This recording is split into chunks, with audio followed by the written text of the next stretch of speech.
Patayin natin yung motor. I-text lang natin yung code, tapos yung i-text natin yan, send natin. So kapag nag-reply ng set okay, ibig sabihin mamamatay na yung motor natin.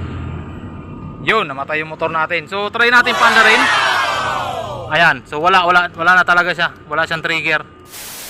Wow! Yan, so ito yung kanyang laman, GPS tracker. At yun, so may libreng socket. So pero hindi natin ito ikakabit mga idol dahil isasabay natin ito dun sa mga nilagay nating relay dun sa busina, louder niya, saka sa kanyang mini driving light, para hindi halata na GPS tracker ay isipin nila ay normal nang na relay. So meron lang naman yan 4 na wire. So dito pa lang mga idol, ituturo ko na sa inyo. So itong red wire na to mga idol ay pwede natin to i-connect sa positive ng battery mga idol. At itong black wire naman, so pag color black ay papunta yan sa ground. So pwedeng i-body ground or sa harness mismo. Okay mga idol, so itong dalawang wire na ito, itong kulay green at itong kulay blue, ay ito yung magsisilbing kill switch natin. So kapag Honda Click yung kinabitan nyo, version 1, version 2, version 3, ay i-connect nyo to sa side stand. Putulin nyo yung isang wire doon, yung kulay green na may strip na black. Putulin nyo at tag-isa sila. Alright? Okay mga idol, so ito yung ating kakabitan ngayon, Honda Click B3. Ayan, so mabilis lang ito kabitan.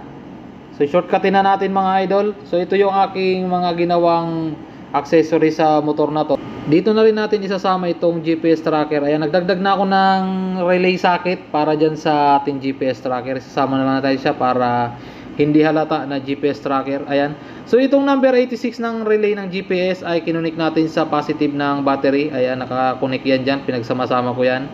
At ito namang 85 ng ating relay nakakunik sa ground. Ayan, sa ground dyan. Nakasama din dyan sa ating relay. Ayan.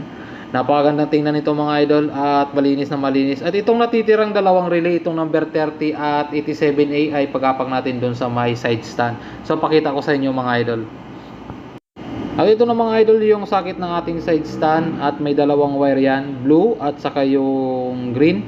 Yan, yung green na yan mga idol, putulin natin yan at i-connect natin dito sa wire na to, tag-isa sila para magkaroon ng kill switch yung ating GPS. Ito na guys yung galing sa green wire.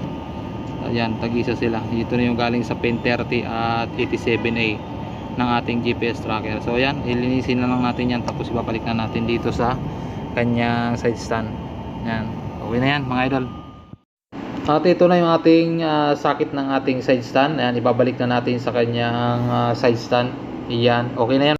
At ito naman yung pagkakapwesto ng ating relay. Ayan, ito yung GPS tracker. Ito naman yung sa ating accessories. Napakagandang pagkapwesto mga idol. Walang tinatamaan na bearings yan. Talaga namang safe na safe yan dyan sa pwesto na yan. Yan, okay. So testing na natin. May kabit yung GPS tracker. So ngayon na matitestingin natin kung mamamatay yung motor kapag tinex natin. So pandarin muna natin yung motor.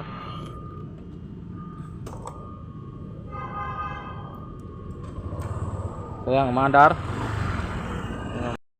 Patayin natin yung motor. I-text lang natin yung code, tapos yung i-text natin yan, send natin. So kapag nag-reply ng set okay, ibig sabihin mamamatay na yung motor natin.